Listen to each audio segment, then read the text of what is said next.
Pakistan petroleum dealers ایسوسی ایشن نے 26 مارچ سے جو ملک بھر میں پیٹرول پمپس بند کرنے کا فیصلہ کیا تھا وہ مؤخر کر دیا ہے، اور پیٹرول پمپس ایسوسی ایشن نے فی الحال پمپس بند نہ کرنے کا فیصلہ کیوں کیا؟ کیونکہ موجودہ مارجن پر کام کرنا ان کے لیے مشکل ہوتا جا رہا ہے۔ اس کا مطلب یہ ہے کہ یہ ایک عوام کو فوری مشکلات سے بچانے کی کوشش کی جا رہی ہے۔ یہ ایک جنرل باڈی کی ایسوسی ایشن ہے، ان کا یہ تھا اس سے پہلے فیصلہ کہ ہم جو ہے ہڑتال کریں گے 26 مارچ کے بعد، ہم پیٹرول پمپس بند کریں گے اور ہم پیٹرول نہیں دیں گے، جس سے عوام میں ایک خوف و ہراس کی بھی ہم نے لہر دیکھی۔ بہت سارے لوگوں کو خدشہ تھا کہ یا تو پیٹرول کی قیمتوں میں مزید اضافہ ہو جائے گا یا پھر بالکل ملنا ہی بند ہو جائے گا۔ اب ظاہر ہے پیٹرول ملنا بند ہو جائے گا تو تقریباً ٹرانسپورٹ ختم ہو جائے گی اور بہت سارے کاروبار بالکل آپ کہہ دیں کہ بند ہو جائیں گے۔ ہمارا ملک اس وقت وہ بالکل افورڈ نہیں کر سکتا۔ اسی چیز کو مد نظر رکھتے ہوئے ان پیٹرول پمپس ایسوسی ایشن نے فی الحال تاحال اس فیصلے کو تاخیر کا کہا ہے کہ وہ تاخیر کریں گے، لیکن اس کا حتمی فیصلہ نہیں آیا کہ آیا وہ ہڑتال کبھی بھی نہیں کریں گے یا پھر ان کی ڈیمانڈز کیا ہے۔ اس کا بعد میں پتہ چلے گا کہ وہ کیا ڈیمانڈ کرتے ہیں۔ تاحال یہ بھی ایک بہت اچھی خبر ہے، کیونکہ ویسے مجھے بھی بڑی ٹینشن ہو گئی تھی کہ اگر پیٹرول ملنا ہی بند ہو گیا یا اور بھی مہنگا ہو گیا تو ہم کیا کریں گے۔ آگے بڑھتے ہیں جی۔ ایران جنگ کا بڑا اثر، دنیا کی 20 بڑی ایئر لائنز کو 51 نہیں 52 نہیں بلکہ 53 ارب ڈالر کا جھٹکا لگا۔ جیسے کہ ہم سب نے دیکھا 2019 میں جب کورونا آیا تھا، کورونا کے بعد سے بہت ساری ایئر لائنز کو بہت جو ہے وہ جھٹکا لگے تھے، بہت سارے لوگ خسارے میں چلے گئے تھے، بہت سارے کاروبار، اور اب وہ آئی تھنک ایک بار پھر سے وہی سچویشن کریٹ ہو رہی ہے کہ اس جنگ کے تناظر میں جو عالمی کشیدگی ہے، اس کے تناظر میں بزنسز کو جو لاسز ہو رہے ہیں اس میں ایئر لائنز جو ہیں وہ میرے خیال سے سر فہرست ہے، کیونکہ سب سے پہلے جو فضائی حملے ہوتے ہیں تو اس سے جو چیز متاثر ہوتی ہے وہ ہوتی ہی ہماری ایئر لائنز ہے۔ تو یہ صرف پاکستان کے لیے نہیں بلکہ سبھی ایئر لائنز کو ظاہر ہے دھچکا لگا ہے، اور یہ ایک بہت بڑا دھچکا ہے۔ لیکن بات یہی ہے کہ اگر ہم یہ اس میں کوئی پیش رفت نہیں کریں گے، مطلب کہ اگر ہم سارے ممالک بیٹھ کے یہ جو سچویشن ہے اس پر بیٹھ کے سوچیں گے نہیں، مذاکرات کا راستہ نہیں نکالیں گے اور حل کی طرف مطلب آگے نہیں بڑھیں گے، تو یہ حالات مزید بدتر ہونے کے ایسا ماہرین کا کہنا ہے کہ خدشات زیادہ ہیں، اور اگر یہ ایسے ہوا تو بہت سارے ممالک جو ہے وہ آلموسٹ اپنی اکانومی جو ہے وہ ڈبا بھی سکتے ہیں۔ رپورٹ میں بتایا گیا ہے کہ اس جنگ کے اثرات خاص طور پر خلیجی ممالک کے ہوائی اڈوں اور فضائی آپریشنز پر نمایاں طور پر دیکھے جا رہے ہیں۔ متعدد پروازیں منسوخ یا تاخیر کا شکار ہو رہی ہیں، جس سے مسافروں کو شدید مشکلات پیش آ رہی ہیں۔ آپ لوگوں کے بھی فیملی میں ایسا ہوا ہوگا، عید پہ بہت سارے لوگ عید پہ آنا چاہ رہے تھے، لیکن بہت سارے لوگوں کی یا تو فلائٹس ڈیلے ہو گئی یا پھر کینسل ہو گئی۔ سو بہت سارے لوگ ایون اپنوں میں عید منانے بھی نہیں آ سکے۔ یہ بھی ایک بہت جو کہتے ہیں مایوس سی بات ہے، مایوس کن صورتحال تھی کہ عید پہ بھی لوگ اپنوں میں اس لیے نہیں آ سکتے تھے کیونکہ عالمی سطح پہ جو کشیدگی چل رہی ہے۔ سو گویا ہر شعبہ زندگی کو اس کشیدگی نے جو ہے وہ متاثر کر رکھا ہے، تو کوئی نہ کوئی حل کی طرف تو ہم جانا چاہیں گے۔ شائقین کرکٹ سے معذرت، ملک و قوم کا مفاد سب سے پہلے دیکھنا ہوتا ہے، محسن نقوی کا کہنا ہے۔ لاہور میں chairman Pakistan cricket board PCB Mohsin Naqvi کی جانب سے PSL 11 کی تمام ٹیموں کے اعزاز میں تقریب منعقد کی گئی تھی، اور وہاں پر بہت سارے لوگ کھلاڑی بھی آئے، بہت ساری شخصیات نے بھی شرکت کی۔ تقریب کے دوران PSL 11 کی ٹرافی کی رونمائی کی گئی، جبکہ PSL 11 کا ترانہ بھی لانچ کیا گیا۔ اس موقع پر چیئرمین صاحب کا کہنا تھا کہ شائقین کرکٹ سے دل کی گہرائیوں سے معذرت خواہ ہوں کہ آپ کو ملک کا وسیع تر مفاد جو ہے وہ سب سے پہلے دیکھنا ہوتا ہے، سب سے پہلے رکھنا ہوتا ہے، اور ہم ہمیشہ ویسے بھی یہ سنتے آئے ہیں کہ ملکی مفاد جو ہے وہ ذاتی مفاد سے بڑھ کر ہوتا ہے۔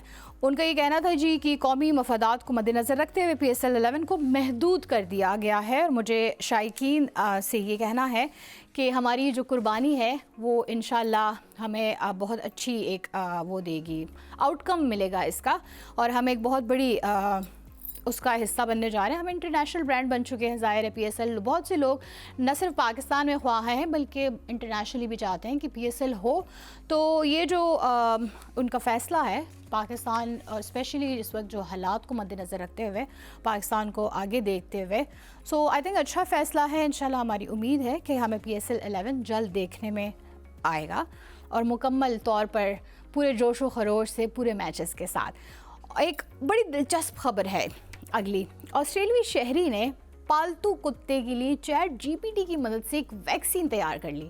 اب اسے کہتے ہیں ہمیں اے آئی کا ایکچوئل استعمال اور بہتر استعمال, کہ اس کو ہم کیسے اپنے فائدے کے لیے استعمال کر سکتے ہیں. بہت سارے ہم نے پچھلے دنوں میں ایسی خبریں دیکھی کہ اے آئی کا اس طرح استعمال ہو رہا تھا کہ بہت سارے پکچرز کو جو ہیں وہ بہت غلط استعمال کرتے تھے لوگ. بہت سارے پکچرز کو جو ہے وائلیٹ کیا جاتا تھا, لوگوں کی پرائیویسی وائلیٹ ہو رہی تھی.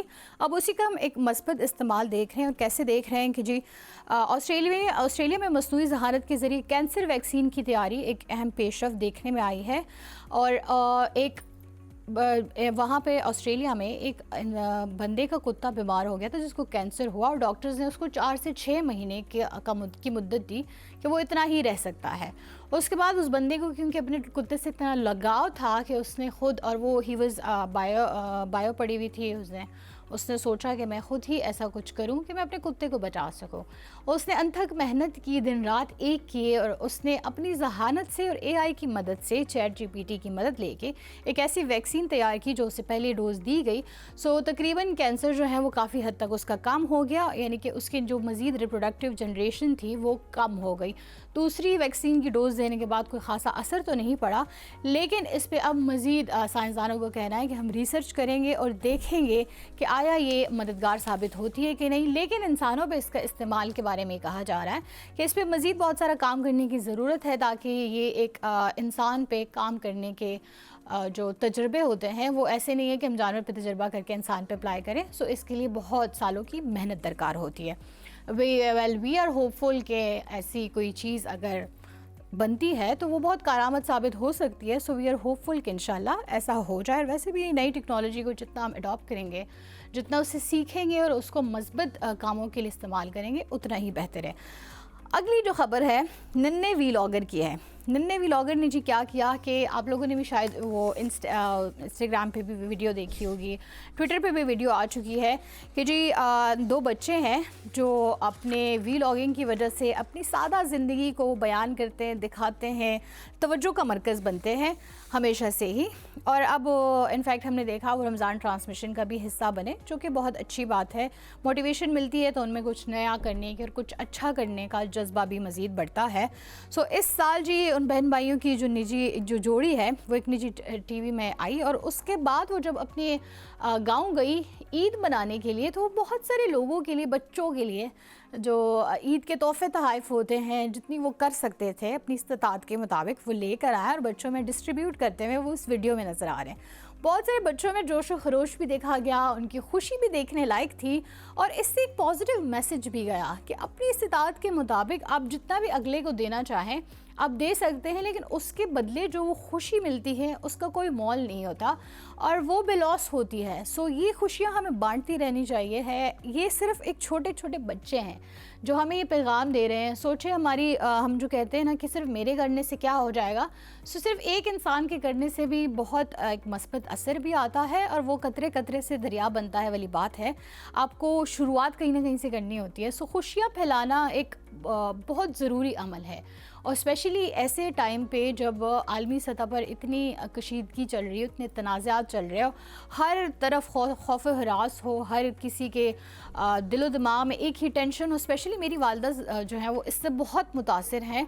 میں عید پہ ان سے یہی پوچھ رہی تھی, امی آپ کی صحت بھی گری ہوئی لگ رہی ہیں اور آپ ویسے بھی تر و تازہ نہیں لگ رہی. تو ان کا یہی کہنا تھا کہ بیٹا ملکی حالات دیکھو, آپ عالمی سطح پہ حالات دیکھو, کیا ہو رہا ہے, جنگیں چھڑی ہوئی ہیں, لوگ مر رہے ہیں, ایسے ٹائم میں کیسے ریلیکس رہ سکتی ہوں. میں نے ان سے کہا ہاں, لیکن اس میں ہم صرف دعا کے علاوہ کچھ کر نہیں سکتے, کیونکہ انڈیویجولی یا پھر ایز اے پاکستانی ہم صرف دعا کر سکتے ہیں, ہمارے بس میں کچھ نہیں ہے, ہم صرف دعا کو ہو سکتے ہیں. شی واز لائک ہاں وہ تو میں کرتی ہوں, لیکن پھر بھی انسان کو تشویش بھی ہوتی ہے اور دل بھی دکھتا ہے. جہاں ہم نے عید گزاری وہیں ہم نے کوشش کی کہ ہم یہ چھوٹی چھوٹی خوشیاں سمیٹنے کی بھی کوشش کریں, خوشیاں پھیلانے کی بھی کوشش کریں, اور ساتھ ہی ساتھ ہم ہر انسان, ہر زیرو یہ دعا گو بھی رہا کہ یہ جو کشیدگی ہے یہ کسی مثبت طریقے سے حل ہو سکے تاکہ جو اتنے جانوں کا ضیاع ہو رہا ہے اس سے ہم بچ سکیں. نہ صرف ہمارا ملک بلکہ سارے ممالک بہتری کی راہ پہ گامزن ہوں, ترقی کریں, معیشتیں مضبوط ہو, کیونکہ اس کا اثر اس سے صرف یہ نہیں ہو رہا کہ خطے میں امن کو خطرہ ہے, اس سے معیشت بھی تباہ ہو رہی ہے, اس سے سیاست پہ بھی ہر طرف جو ہے وہ فرق پڑ رہا ہے, متاثر ہو رہی ہے, اور ہر ریاست ہی اس وقت اشکبار نظر آ رہی ہے. ہم نے دیکھا ہے ویسے کہ کچھ حالات ہمیں مذاکرات کی طرف ایک نظر آ رہے ہیں, یہ ہم اپنے اگلے سیگمنٹ میں ڈسکس کریں گے. چھوٹے سے وقفہ لینا چاہوں گی, بریک سے واپس آئیں گے تو یہی ڈسکشن کریں گے کہ آیا ایران, اسرائیل اور جو پاکستان امریکہ کے جو درمیان جو تنازعات چل رہے ہیں, کیا اس کے لیے پاکستان بیچ میں کوئی اچھا عمل پیش کر کے ایک اپنی ان پٹ دے کے مذاکرات کی طرف ہم بڑھیں گے, کوشاں ہوں گے یا نہیں, اسی پر بات کریں گے, لیکن ایک چھوٹی سی بریک کے بعد.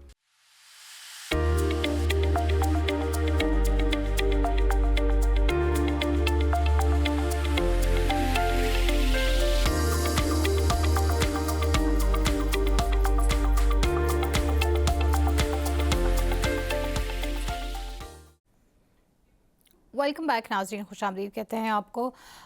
ہم اس وقت بات کریں گے, بریک پہ جانے سے پہلے بھی ہم نے اس کا ذکر کیا, ایران اسرائیل جنگ اور اس میں امریکہ کا کردار کیا ہے. ایک عالمی تناظر میں ہم یہ دیکھنا چاہیں گے کہ ایران اسرائیل کی جو جنگ ہے وہ چھڑی کیوں اور اس میں امریکہ کا کیا کردار ہے. تھوڑی سی آپ کے ساتھ فیکٹس اینڈ فگر شیئر کر لیتی ہوں. ایران پہ جو حملہ ہے, ایران اور اسرائیل کی جو جنگ ہے وہ 27 فروری 2026 کو اس وقت شروع ہوئی جب امریکی صدر ڈونلڈ ٹرمپ نے ایک بڑے فوجی آپریشن کا حکم دیا. اگلے دن امریکہ اور اسرائیل نے ایران پر بڑے پیمانے پر فضائی حملے کیے جس سے تہران لرز اٹھا. ایران نے فوری طور پر رد عمل بھی دیا. اسرائیل کے ساتھ ساتھ بحرین, سعودی عرب, قطر, متحدہ عرب امارات, عمان اور عراق پر میزائلی حملے کیے. اسی دن امریکی جنگی جہازوں نے مزید میزائل داغے اور اسرائیلی فضائیہ کی ایران کے کمانڈر اور کنٹرول رومز کو نشانہ بنایا. بہت سارے لوگ شہید ہوئے. 1 مارچ 2026 کو ایران نے تل ابیب پر بیلسٹک میزائل گرایا جس سے کئی شہری بھی ہلاک ہوئے. 2 مارچ کو اسرائیل نے جنوبی لبنان کے بڑے حصے پر قبضے کا اعلان کیا تاکہ حزب اللہ اور دیگر اتحادی گروہوں کو دبایا جا سکے. 5 مارچ کو ایران نے خلیجی ریاستوں میں امریکی فوجی اڈوں کو نشانہ بنایا, جبکہ 10 مارچ کو اسرائیلی فضائیہ نے ایران کے میزائل مراکز پر دوبارہ حملے کیے. 14 مارچ کو جنگ کے بعد کو بعض امریکی مذہبی حلقوں نے یہ بھی کہا کہ بائبل کی پیشن گوئیوں سے جوڑا, اور یہ بھی کہا کہ اس کے بعد ہم نے یہ بھی دیکھا کہ ایران میں بہت سارے مظاہرے ہوئے. 20 مارچ کو ایران نے اسرائیل پر نئے میزائل ایک لہر جلائی, تل ابیب کی سڑک پر براہ راست حملہ کیا. 24 مارچ کو اسرائیل نے تہران پر مزید فضائی حملے کیے اور ایران نے خلیجی ممالک پر جوابی وار بھی کیا. اب یہ جو اس ساری سچویشن ہے اس کے بارے میں جو ہماری رپورٹس کہہ رہی ہے, جو ماہرین کی رائے کہہ رہی ہے انٹرنیشنلی, وہ یہ ہے کہ یہ جو جنگ ہے اس کی صورتحال ہمیں کشیدہ مزید ہوتی ہوئی دکھائی دے رہی ہے, مزید تشویش حد تک جاتے ہوئے دکھائی دے رہی ہے, بجائے اس کے کہ اس میں کوئی اچھی اور ہمیں مثبت تبدیلی نظر آئے, کوئی مذاکرات کی طرف قدم بڑھایا جائے. ہمیں دیکھنے میں یہ آ رہا ہے کہ یہ مزید کشیدہ ہو سکتے ہیں. یہ صورتحال کس طرف جائیں گے, یہ صورتحال پیدا کیوں کیے گئے ہیں, اور اس سے کس طرح نہ صرف پاکستان کی بلکہ بہت سارے اور ممالک کی ریاست, سیاست اور معیشت اور ایک توانائی کے بحران کی طرف ہمیں دکھیل رہا ہے. ان سب پر بات کرنے کے لیے ہمیں جوائن کیا ہے doctor Rizwana Abbasi, IR expert ہے, زوم لنک کے تھرو ہمیں جوائن کر رہی ہے. السلام علیکم رضوانہ. وعلیکم السلام. رضوانہ ویلکم کرتے ہیں آپ کو, شکریہ وقت دینے کے لیے. یہ بتائیے کہ ایران اور اسرائیل کی جنگ, وہاں سے شروعات کرتے ہیں, اس میں امریکہ کا کردار کیا ہے سٹارٹ سے؟ دیکھیں جی, امریکہ کا بہت واضح کردار ہے اس جنگ کے اندر. امریکہ صرف اس جنگ کے اندر ایک پارٹیسپینٹ ایکٹر نہیں ہے, وہ ڈائریکٹلی اس میں انوالوڈ ہے. ایک تو یہ ہے کہ انہوں نے ڈائریکٹلی ملٹری اور اسٹریٹجک ٹارگٹ جو ہے اپنے اچیو کیے ہیں, اور انہوں نے لانچ کیے ہیں اور اچیو کیے ہیں. اس کے بعد جو ہے وہ بہت بڑے لیول کے اوپر آپ کو پتہ ہے کہ جو میسو کوآرڈینیٹڈ ایئر اسٹرائکس اور پھر نیول جو ان کے اٹیکس ہوئے ہیں اور انہوں نے جو آپریشن انیشیٹ کیا اس کو انہوں نے آپریشن ایپک فیوری کا نام دیا. اس کے اندر وہ فلی انوالوڈ رہے اور ایران کے اندر جو ہے تمام ملٹری بیسز, نیوکلیئر فیسلٹیز اور ان کی لیڈرشپ کو جو ڈی کیپیٹیشن اسٹریٹجی کے اندر انہوں نے انگیج کیا, اس میں ان کا پورا انٹیلیجنس اور ملیٹریلی پورے وہ انوالوڈ رہے ہیں. اس کے علاوہ آپ دیکھیں کہ ان کے جتنے بھی جو ریجنل بیسز ہیں وہ کافی وائڈ اسپریڈ ہیں پورے ریجن کے اندر, اور ان ریجنل بیسز کو انہوں نے موبلائز کیا ہے, وہاں سے انہوں نے اپنے جو انوینٹریز ہیں ان کو لانچ کیا ہے. تیسرے لیول کے اوپر آپ نے دیکھا کہ گاہے بگاہے ان کی اسٹیٹمنٹس بھی آ رہی ہیں, وہ بار بار کنفلکٹ کو اسکلیشن کی تھریٹ بھی دے رہے ہیں, اور پھر وہ اپنی جنگی بیڑے بھی موبلائز کر رہے ہیں, اور تمام جو ان کی الائنسز ہیں گلوبل لیول کے اوپر, نہ صرف یورپین بٹ ایشیا پیسیفک کے اندر اور with in the middle eastern region, وہ تمام اپنے جو ہے ان کو انکریج کر رہے ہیں کہ آپ سپورٹ سسٹم دیں, اور آپ جو ہے پرٹیکولرلی جو حالات چل رہے ہیں ابھی اسٹیٹ آف ہارمز کے اندر اس کو کھلوانے میں آپ ان کی مدد کریں. تو اس میں جو ایک امپورٹنٹ چیز یہ ہے کہ جو یو ایس کی طرف سے پازیٹیو آ رہی ہے, وہ بار بار نیگوسیشنز اور اپنا مصلحت اور جو تھوڑا سا بات چیت کی طرف بھی راستہ ایک انہوں نے کھولا ہے بھی, جو کہ امپورٹنٹ میں سمجھتی ہوں کہ ایک. لیکن رضوانہ آپ نے بات کی نا اسٹیٹ آف ہرمز کھلوانے کی, بار بار بات ہو رہی ہے, اور ساتھ ہی امریکہ کی جانب سے مذاکرات کی بھی جو ہیں پیشن گوئیاں نظر آ رہی ہے. تو کیا لگتا ہے آپ کو کہ اس وقت امریکہ تھوڑا سا تھل ملا اٹھا ہے, اور ان کو چونکہ اسٹیٹ آف ہرمز بند ہونے کی وجہ سے ان کو بھی بہت سارے مشکلات کا سامنا کرنا پڑ رہا ہے, تو کیا یہ مذاکرات اس وجہ سے وہ کرنا چاہ رہے ہیں کہ اسٹیٹ آف ہرمز کھولا جائے اور ان کی جو مشکلات ہو وہ دور ہو؟ جی بالکل یہ ایکٹ پوائنٹ ہے. سب سے پہلے تو ان کو ڈومیسٹک اوپینین اور ڈومیسٹک پبلک کا بہت بڑا پریشر ہے, کیونکہ یہ اسٹیٹ آف ہارمز بند ہونے کی وجہ سے ان کی اپنی اکانومی اور ساکھ بہت بڑے لیول کے اوپر ڈومیسٹکلی متاثر ہو رہی ہے. دوسرے لیول کے اوپر جو ہے جنگ, کیونکہ انہوں نے سوچا تھا کہ وہ بہت جلدی ڈی کیپیٹیشن اسٹریٹجی کے اندر جو ایرانین لیڈرشپ ہے اور ان کی جو انڈر لیڈرشپ جو ان کے جتنی انسٹیٹیوشنل ڈیسیجن میکنگ سیگمنٹ ہے اس کو وہ ایلیمینیٹ کر دیں گے, اور پھر اس کے بعد اسٹیپ بائی اسٹیپ وہ اپنی جو ان کی جتنی بھی فیسلٹیز ہیں یا ملٹری جو ان کا انفراسٹرکچر ہے اس کو وہ انگیج کر کے ان ٹارگیٹس کو انگیج کر کے اچیو کر لیں گے. اور تیسرے لیول کے اوپر انہوں نے سوچا تھا کہ وہ ریجیم چینج لے کر کے آ جائیں گے, اور ان کو ایران کے اندر جو ہے ڈومیسٹکلی ان کو سپورٹ سسٹم ملے گا, جس میں کہ وہ ان کو ان تمام جو ہے ڈومینز کے اندر کسی بھی قسم کی کامیابی حاصل نہیں ہوئی. اور جتنے بڑے لیول کا رسپانس اور ریٹیلیشن ایران کی طرف سے آئی ہے, نہ صرف کہ انہوں نے جو اس وار کو اسکیلیٹ کیا ہے, بٹ انہوں نے ٹٹ فار ٹیٹ پالیسی کے اندر جا کے انہوں نے تمام جو ان کے ٹارگٹس کو رسپانس لیول کے اوپر انگیج کیا ہے. یہ ان کی ایکسپیکٹیشن نہیں تھی. جو تیسری بڑی سے پہلے کہ اگر میں یہ پوچھنا چاہوں تو آپ مجھے بتا سکتے ہیں گلوبل اکنامک پریشر کہ اسٹیٹ آف اس وار سے پہلے کہ اگر میں پوچھنا چاہوں کہ امریکہ کو کیوں یہ ضرورت پیش آئی, وہ آخر کیوں ہر ملک کی رجیم چینج کے پیچھے پڑ جاتے ہیں؟ کیا یہ کسی طرح منسلک ہے پیٹرو ڈالر, پیٹرو اکانومی جو ہم بات کرتے ہیں اس سے, یا پھر ان کو یہ خطرہ تھا کہ ایران جو ہے وہ چونکہ جوہری طاقت ہے وہ اس سے ڈر خوف زدہ تھے؟ تو وجوہات آپ کو کیا لگتی ہیں کہ کیا ہو سکتی ہیں؟ دیکھیں بہت بڑے لیول کی یہ ہسٹورک ہیں. پہلی چیز تو یہ ہے کہ جو کہا جاتا ہے اور جو ڈسپلے ہوا ہے وہ گلوبلی نیریٹو یہ ڈیولپ ہو رہا ہے کہ جی بہت جو یو ایس اور اسرائیل نے جوائنٹ اور شیئرڈ آپریشنز کیے ہیں ٹو اسٹاپ ایرانز نیوکلیئر پروگرام. اور دوسرا جو آبجیکٹیو وہ مطلب الیجڈ آبجیکٹیو ہے جو بتایا جا رہا ہے وہ یہ ہے کہ جو گروئنگ ایران کا جو براڈر ریجن کے اندر انفلوئنس ہے, سچ ایز کہ ان کی پراکسیز اور بیسز ہیں ان کو ختم کرنا ہے. تیسرا یہ کہ اسرائیل جو ایران کا بڑھتا ہوا جو ان کی ملٹری کیپیبلٹیز ہیں, پرٹیکولرلی جو میزل کیپیبلٹیز ہیں, ان کو نیوٹرلائز کرنا ہے. اور چوتھا یہ ہے کہ میرا ذاتی طور پر یہ خیال ہے کہ یہ سارا جو ہے کہ اس معاملے کو اگر میں جوڑوں تو یہ پاور پروجیکشن کے ساتھ جڑتا ہے. اور یو ایس جو ایک یونیلیٹرل گلوبل ایکٹر رہا, انہوں نے یہ جو لبرل ہیجیمونک ڈیزائنز ڈپلوائے کیے پورے براڈر مڈل ایسٹرن ریجن کے اندر, اس کے اندر ایران بھی ایک ٹارگٹ ایکٹر تھا. ایران کے اندر بھی ہم نے پاور پروجیکشن کرنی ہے.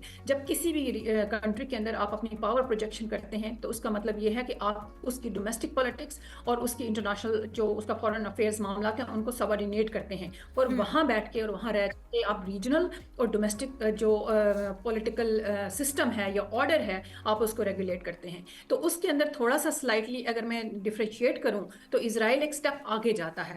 اسرائیل نہ صرف نیوٹرلائز کرنے کی بات کرتا ہے یا سٹاپ کرنے کی ایران کے نیوکلیر پروگرام کو بات کرتا ہے, جو کہ تھا نہیں پریکٹیکلی. وہ کہتے ہیں کہ ہم کمپلیٹلی ان کی کیپیسٹی اور کیپیبلٹی کو نیوٹرلائز کر دیں کہ وہ فیوچر میں ان کی مطلب کیپیسٹی نہ رہے کہ وہ نیوکلیر ویپنز پروگرام ڈیولپ کر سکیں. دوسرا ان کا یہ خیال ہے کہ ہم ٹوٹلی ان کی جو میزل کیپیبلٹی یا ان کی ڈیفنس کیپیبلٹی کو ڈسٹرائے نیوٹرلائز کر لیں کہ وہ ایک ویک ایکٹر بن جائے اور اس کے پاس ریٹیلیشن کی کیپیبلٹی ہی فیوچر میں نہ رہے. تیسری یہ کہ اسرائیل چاہتا ہے کہ وہ پوری ریجنل پالیٹکس کو ڈومینیٹ کرے اور ڈومینیٹ کرنے کے بعد ایز ان وین وہ ڈیزائر کرے وہ کارپٹ بمبنگ کرے, اسٹرائکس کرے کسی بھی کنٹری کے اندر, اس کی انٹرنل اسٹیبلٹی لے کے آئے. چوتھا یہ ہے کہ اسرائیل یہ چاہتا ہے کہ ان کی نہ صرف ٹاپ لیول کی لیڈرشپ کو ختم کیا جائے بلکہ وہ اس کے یہ بھی انڈرسٹینڈنگ ہے کہ ایران ایک ایسا کنٹری بنا دیا جائے کہ اس کے تمام جو ڈومیسٹک پولیٹیکل اپریٹس اور سسٹم ہے وہ بالکل نیوٹرلائز ہو کے اس لیول کے اوپر آ جائے کہ وہ ایک ویک یہ کنٹری بن کر رہے اور وہ اس طرح سے سبارڈینیشن میں رہے جس طرح سے اسرائیل اس کو ریگولیٹ وہ ہم کرنا نے چاہے. ان دا تو پاسٹ بھی ہسٹری میں بھی یہی دیکھا ہے کہ امریکہ نے ہمیشہ کوشش کی ہے بہت سارے ممالک کو ضد و کوب کرنے کی اور اس پہ جبری جو ہے اپنی حکومت قائم کرنے کی, اور بعد میں یہ کہا گیا کہ چونکہ جو ہے وہ ماس آف ڈسٹرکشن تھے یا یہ وجوہات تھی تو اس لیے ہمیں نیوٹرلائز کرنا پڑا. میں آنا چاہوں گی مذاکرات کی طرف. ایسا چم گویا میں سننے میں آ رہی ہے کہ شاید امریکہ جو ہے وہ مذاکرات چاہ رہا ہے ایران کے ساتھ, اور اس حوالے سے انہوں نے کچھ نکات بھی پیش کیے ہیں, لیکن اس سے پہلے ایران کی بھی کچھ تھی جو انہوں نے اپنے ریزرویشنز رکھی ہیں. کیا آپ کو لگتا ہے کہ چونکہ اس وقت امریکہ کو ضرورت ہے اسٹریٹ آف ہرمز کھلوانے کے لیے مذاکرات کی, تو وہ کچھ لچک دکھائے گا ایران کے جو ریزرویشن ہے ان کو مد نظر رکھتے ہوئے تھوڑی بہت؟ دیکھیے جی, پہلی بات تو یہ ہے کہ یہ انٹرنیشنل اس وقت پریشر ہے مسٹر ٹرمپ کے اوپر کہ جو اکنامک ہمارے اوپر آپ فال آؤٹس اس انجسٹ وار کے بیک ڈراپ میں لے کر کے آئے ہیں, آپ اس کو ہمارے لیے جو نا آپ نے یہ شروع کیا ہے معاملہ اور آپ اس معاملے کو ختم کریں. تو اس کے پیش نظر پھر دوسرا میں نے جیسے کہ بڑا اسپیکٹ ہائی لائٹ کیا وہ ان کا ڈومیسٹک اوپینین اور ڈومیسٹک پبلک اوپینین کا معاملہ بھی آ گیا بیچ میں. تیسرا ان کی انٹرنیشنل جو ایز اے سپر پاور ساکھ جو ان کی ختم ہو گئی ہے اور پھر ایران کہیں رکنے کو آ نہیں رہا, یہ بھی ایک بہت بڑا معاملہ ہے. تو ان کے پیش نظر ڈیفینیٹلی انہوں نے ایک ونڈو اوپن کی ہے اور یہ ضروری معاملہ ہے کہ ڈپلومیسی ایک امپورٹنٹ ایلیمنٹ ہے اور آپ جو ہے diplomacy is the kind of ایک پاسبل پالیسی ہے جو آپ کو برنک سے واپس لا سکتی ہے. لیکن دونوں جنگ اور ڈپلومیسی ساتھ ساتھ چل سکتی ہیں, لیکن یہاں پر سب سے بڑا مسئلہ آتا ہے مسٹرسٹ کا, کیونکہ امریکہ تو چاہتا ہے کہ پریشر ٹیکٹک یوز کرے but at the same time وہ نیگوشیشنز کے کوریڈور کو بھی اوپن کرے. لیکن جو ایران ہے وہ ریسسٹ کر رہا ہے کیونکہ وہ اس لیے وہ راستہ کلوز کر رہا ہے کیونکہ ان کو لگ رہا ہے کہ یہ کمپنسیشن مانگیں گے اور تھوڑے ٹائم کے لیے یہ پاز لیں گے اور تھوڑے سے ٹائم کے لیے سیز فائر کریں گے اور یہ تھوڑے سے ٹائم کے بعد پریپیئرڈ ہو گئے دونوں, جو کہ ہم نے اس سے قبل دیکھا کہ اسرائیل نے کیا غازہ کے ساتھ تھوڑے ٹائم کے لیے سیز فائر ہوئی کیونکہ امریکہ بیچ میں آ گیا تھا نیگوشیٹ کرنے کے لیے. اس کے بعد انہوں نے دوبارہ جو ہے وہ سیم سچویشن دوبارہ کر دی. کیا یہ لگتا ہے ایران کو آپ کے خیال میں؟ لگتا ہے کہ یہ تھوڑا ٹائم بائی کریں گے, ری پریپیئرڈ ہوں گے اور دوبارہ سے یہ اٹیکس لانچ کریں گے. اب ایران یہ چاہتا ہے, تو ایران بیسیکلی اب چاہ رہا ہے کہ ان کے ساتھ سیکیورٹی گارنٹیز جو ہے سائن کی جائیں, ویئر ایز جو یو ایس ہے وہ یہ چاہ رہا ہے کہ جی ٹھیک ہے ہم سینکشنز ریلیف دے سکتے ہیں, ہم ہمارے ساتھ بات چیت کریں, جی آپ اپنی میزل کیپیبلٹی کو, ظاہر ہے نیوکلیر کیپیبلٹی تو آپ نے نیوٹرلائز کر دیا, تو دوبارہ سے آپ جو ہے میزل پروگرام کو بھی نیوٹرلائز کریں اور اس کو ری بلڈ نہیں کریں گے. اور اب جب تک آپ سیٹلڈ فارم کے اوپر اب ایران کے ساتھ کوئی سیکیورٹی گارنٹیز اور سینکشنز ریلیف جو پراپر اور پرماننٹ نہیں لے کر کے آئیں گے, میرا نہیں خیال کہ یہ کوئی حل کی طرف معاملہ جائے گا. اور بہت سارے ایکسپرٹس یہ بھی سمجھتے ہیں کہ یہ جو ڈپلومیسی ہے یہ بڑی ڈیفیکلٹ ہے اور یہ معاملہ اس طرح سے حل نہیں ہوگا. یہ بیسیکلی اگر حل ہوتا بھی ہے تو یہ ریڈیوس کرے گا تھوڑی سی اسکلیشن کو, سیز فائر جو ٹائملی پاز لے کر کے آئے گا اور پھر یہ انڈائریکٹ ٹاکس کو اوپن کرتے ہوئے پھر یہ ناٹ فل اور کمپلیٹ پیس اویل کرے گا but limited sort of agreements ہوں گے. لیکن میں آپ کو یہ بات بتاؤں کہ اگر لمیٹڈ یہ والی سچویشن کریٹ ہوتی ہے تو پھر فیوچر اسی طرح سے ہوگا جیسے باقی مڈل ایسٹرن کنٹریز کے ساتھ ہو رہا ہے. دیکھیں ایران کے بیک ڈراپ میں لیبنان میں زیادہ تباہی ہو رہی ہے. سو آپ کی جو وہاں پر کارپیٹ بمبنگ چل رہی ہے, آپ کا جو انفراسٹرکچر جو ہے آپ کا ڈسٹرائے ہو رہا ہے, آپ کے جو ٹرانسپورٹیشن سینٹرز, آپ کے جو اکنامک زونز اینڈ سینٹرز, آپ کے سیویلین پاپولیشن یہ ساری ڈسپلیسڈ ہو رہی ہیں. تو what sort of strategy is this? تو آپ اس کو ڈائریکٹلی کو ریلیٹ کریں ود ایران. یہ براڈر اسٹریٹجی ہے to neutralise completely broader middle eastern countries. Rizwana اسی طرف آنا چاہوں گی. جب آپ نے مذاکرات کی بات کی تو مذاکرات کے لیے ظاہر ہے کسی ایک ملک نے وہ پلیٹ فارم پرووائڈ کرنا ہے، اور اس کے لیے یہ بھی آوازیں اٹھ رہی ہیں کہ پاکستان سے رابطے کیے گئے ہیں، ہمارے فیلڈ مارشل سید عاصم منیر سے کانٹیکٹس کیے گئے ہیں تاکہ وہ ایران کے ساتھ روابط کر کے کوئی بیچ کا راستہ اپنائیں. بہت سارے لوگ یہ بھی کہہ رہے ہیں کہ نہیں، یہ صرف اور صرف جو ہے وہ فیک نیوز ہے، لیکن ایسا سننے میں آ رہا ہے کہ شاید وہ اسلام آباد کو جو ہے مرکز بنا کر ایران بھی اس بات پہ متفق ہے کہ پاکستان بیچ میں نیگوشیٹ کرے. کیا لگتا ہے آپ کو کہ مذاکرات اگر پاکستان کے تھرو ہوتے ہیں تو کس حد تک ہمیں مثبت نظر آ رہے ہیں، اور آیا یہ جو آوازیں اٹھ رہی ہیں یہ درست بھی ہیں؟ یہ آوازیں درست ہیں، یہ بالکل فیک نیوز نہیں ہے، کیونکہ پاکستان آپ کو ہوتا ہے کہ ایک جغرافیکل. آپ کی بات ٹھیک ہے. جغرافک ہاں جی بتائیے. ہاں جی، پاکستان کا جو دیکھیں، ایک تو یہ ہے کہ جغرافیائی لحاظ سے اور جیو پولیٹیکل جو ریلیونس ہے پاکستان کی، پلس پاکستان کا جو سارے پارٹنر جتنے بھی انوالوڈ ہیں اس میں، ان کا ایک بیلنسنگ کردار ہے پاکستان کا. اس بیک ڈراپ میں پاکستان ایک from the onset of this conflict, Pakistan back channel diplomacy میں ایکٹیولی انوالوڈ ہے، اوپنلی، اور بیک ڈور چینل پہ بھی آپ نے دیکھا ہوگا انوالوڈ ہے. دوسری چیز یہ ہے کہ پاکستان ڈیفینیٹلی ایک بہت بڑا کردار اس میڈیشن میں ادا کر سکتا ہے، کیونکہ پاکستان کے امریکہ کے ساتھ بھی کارڈیل اس وقت ریلیشن شپ ہے، اور پاکستان کی ایران کے ساتھ بھی بڑی کلچرل، ہسٹورک، اکنامک، برادرانہ جو آپ کو پتہ ہے کہ تعلقات ہیں. تو پاکستان، ایک بات یاد رکھیں کہ ہمیشہ پاکستان نے وہ ایران کا معاملہ ہے یا ایران جیسے جتنے اور انٹرنیشنل معاملات ہیں on such global issues, Pakistan نے ہمیشہ ایک انٹرنیشنل لیگل اور principle position under international law لی ہے.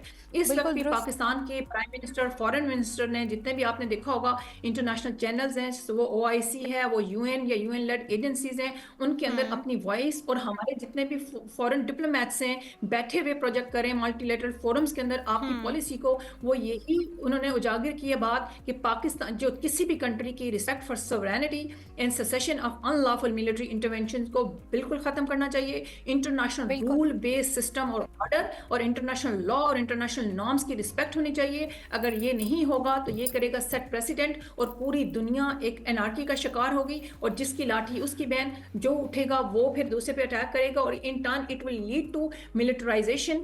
It will lead to further increased proliferation trends, and it will lead to further chaos. So ہماری پوزیشن ایران کے معاملے میں بھی یہی ہے کہ ایران کا معاملہ جو ہے ہمارے لیڈرز نے بھی اور ہمارے ہر لیول کے اوپر کوریڈورز میں یہی بات چیت ہوئی ہے، انٹرنیشنلی، ریجنلی اور نیشنلی، کہ جی بات چیت کا راستہ اختیار کیا جائے. We called for all of course an immediate reduction in hostilities and return to diplomatic options. تو اس کے اندر پاکستان نے بڑا واضح اور مثبت کردار ادا کیا ہے. پاکستان نے ایک رسپانسبل جو ہے نا پلیئر کا رول ادا کیا ہے. پاکستان نے دنیا کو بھی، اور پاکستان نے بتایا بھی ہے اور بتانا بھی چاہتا ہے کہ ہمارا جو ایپیٹائٹ اور ہمارا جو پلیٹ فارم اوپن ہے، آپ ہمارے ملک میں آئیں، یہاں بات چیت کریں، اور ہم ہر طرح کی فیسیلیٹیشن کے لیے تیار ہیں. بالکل آپ کی بات درست ہے. انفیکٹ ہم نے دیکھا ہے کہ پاکستان کی ساکھ الحمدللہ سے اتنی مضبوط ہو چکی ہے کہ انٹرنیشنلی، چاہے وہ امریکہ ہو، چاہے وہ ایران ہو، چاہے وہ بہت سارے دوسرے ممالک ہو، ان کو پاکستان کی لیڈرشپ پہ بھی اب بھروسہ ہے، اور وہ چاہتے ہیں کہ پاکستان بیچ میں بیٹھے اور مذاکرات ہو. اور انفیکٹ ہم نے اپنے پرائم منسٹر صاحب کی بھی ٹویٹ دیکھی، ہم نے بہت ساری ایسی نیوز جو ہماری طرف سے ٹرو ہی تھی، لیکن ظاہر سی بات ہے ہمارا جو قریبی ایک ملک ہے وہ ہماری ہر نیوز کو، جہاں پہ پاکستان کا بول بالا ہوتا ہے، اب انٹرنیشنلی ہم ریکگنائزڈ ہیں. اور ایون سید عاصم منیر صاحب کو ڈونلڈ ٹرمپ صاحب نے لنچ پہ بھی بلایا تھا، لیکن اس کی وجہ سے بھی بہت سارے جو ہیں خوفزدہ ہو کے وہ لوگ ایسے ہماری جو ساکھ ہے اس کو آپ کہہ سکتے ہیں کہ بحال ہونے نہیں دیتے، بلکہ اپنی جھوٹے پروپیگنڈے سے اس کو نیگیٹو کرنے کی کوشش کرتے. لیکن اب یہ نہیں ہو رہا ہے. سو یہ پوچھنا چاہوں گی کہ پاکستان کی جو فورن پالیسی ہے، ڈپلومیٹک ویز میں ہم کہہ دیں، بہت حد تک جو ہے وہ اب انٹرنیشنلی بہت ٹرسٹڈ ہو گئی ہے. سو کیا لگتا ہے آپ کو کہ ایران اور امریکہ کے بیچ بیٹھ کے اگر پاکستان ایک ایسی میڈیشن کی راہ نکالتا ہے جس میں دونوں کو ہی تھوڑے بہت ہو ریزرویشنز، تو کیا ایک پوائنٹ پہ آ کے اس کو ختم کیا جا سکتا ہے، مثبت تبدیلی آ سکتی ہے، اور یہ کشیدہ جو معاملات ہیں وہ بہتری کی طرف آ سکتے ہیں؟ یہ پاکستان اور امریکہ کے درمیان میرا نہیں خیال کہ کوئی کشیدہ معاملات ہیں. پاکستان اور امریکہ ڈیفینیٹلی اگر پاکستان اس والی کنفلکٹ کو ڈی ایسکلیٹ کرنے میں ایک کردار اگر ادا کرے گا تو پاکستان کے لیے بہت بڑا فائدہ یہ ہوگا کہ پاکستان کی ڈیفینیٹلی فردر سولیڈیفائی ہوگی اس کے تعلقات امریکہ کے ساتھ. دوسری بات یہ ہے کہ پاکستان جو ہے اپنی ڈپلومیسی میں ایک انٹرنیشنلی منور کر سکتا ہے اور بہت بہترین رول پلے کر سکتا ہے چائنا اور امریکہ کے درمیان فیوچر کانٹیکس میں افغانستان کے حوالے سے, اور پورے مڈل ایسٹرن ریجن کے اندر پاکستان کا ایک لیوریج اور ایک کردار جو ہے بڑھ جائے گا. اور انٹرنیشنل جتنی بھی ڈپلومیسی ہے اور ڈپلومیٹک فورمز ہے اس کے اوپر پاکستان کا کردار سراہا جائے گا ڈیفینیٹلی. اور پھر پاکستان کا جو اکنامک سپورٹ سسٹم ہے ڈیفینیٹلی پاکستان ایک رول پلے کر رہا ہوگا اپنے جو اکنامک جو گلوبل کرائسس آ رہا ہے, آئل پرائسز جو ہے نا آپ کو پتہ کرپلنگ ابھی چل رہی ہیں, اس کو منیمائز کرنے میں تو ڈیفینیٹلی پاکستان کی آٹومیٹیکلی انٹرن ریپیئر ہوگی اور اس کو سولیڈیفائی ہوگی ریلیشن شپ امریکہ کے ساتھ. اگر ہم خارجہ پالیسی کی ویسے بات کرتے ہیں تو ہمیں الحمدللہ ان دی ریسنٹ پاس دیکھنے میں آیا ہے کہ پاکستان کی خارجہ پالیسی بہت بہتر ہوئی ہے اور ایک نمایاں کردار رہا ہے اس میں ہمارے فیلڈ مارشل کا بھی. یہ بتائیے کہ ہم نے دیکھا ہے کہ بھارت تقریباً خارجہ پالیسی کے لحاظ سے اور ڈپلومیسی کے لحاظ سے فارن افیئرس کے لحاظ سے تنہائی کا شکار ہمیں نظر آ رہا ہے اور اس کی وجہ سے وہ بھی تل ملا کے بہت ساری افواہیں پھیلا رہا ہے. جس کال کا ہم ذکر کر رہے تھے کہ ڈونلڈ ٹرمپ اور سید عاصم منیر ہمارے فیلڈ مارشل کے بیچ ہوئی, اس کے بعد ایک کال مودی کی طرف سے بھی ٹرمپ کو گئی اور اس کے بعد بہت ساری ہمیں تنقید بھی دیکھنے میں آئی.